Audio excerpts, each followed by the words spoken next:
D-Lo 404 Boxing. All right, y'all. I just got served a vicious plate of crow by Dmitry Bivol. I picked Zurdo Ramirez to win the fight by late stoppage, and Bivol was having none of that. Dmitry Bivol went out there and set the tone early.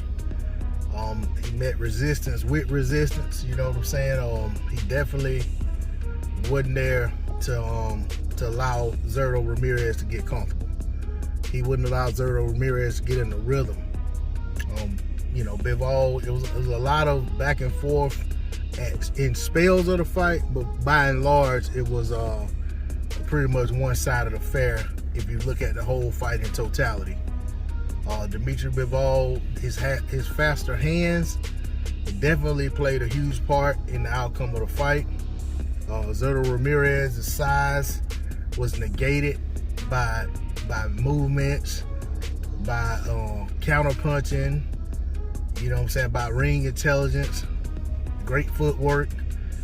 You know, and Zurdo just never really was able to exert himself, you know what I'm saying, to the point that he was ever in any kind of position of where it would look like, you know, he was going to take over the fight and be in control. Even, you know, him coming from the southpaw stance, there were times when he would lead with the left hand, and that was getting through clean, but he didn't do enough of it. He could land good body shots, but he didn't do enough of that. And Bivol had a lot to do with the body shot stopping, because he would oftentimes Zurdo would go to the body, whether he landed or whether he didn't land. Bivol would throw shots up top while Zurdo was still leaned over.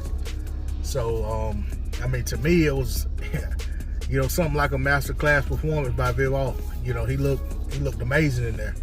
Did an excellent job being the ring general. Combination punches were on 10. He was just in control, and he never took his foot off the gas.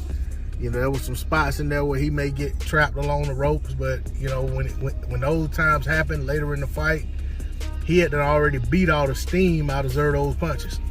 So Zurdo was basically like he was doing, you know, throwing light shots at the heavy bag instead of throwing, you know, debilitating shots or fight-changing shots to try to, you know, turn the tide. So to me, everything that Bivol needed to do to prove to Zurdo that he was in over his head, that there was a class deficit that he was facing, he did so. And you know, like the saying goes, class will tell over time. And as that fight wore on, the deficit or the difference in the two classes of fighters, it got more and more obvious. And so did the scorecards. They got more and more. It was more and more obvious that this was a Bivol fight, and that Zurdo was basically I'd say by round 9, Zurdo's saving grace was to not get stopped. That was pretty much all he was fighting for at that point.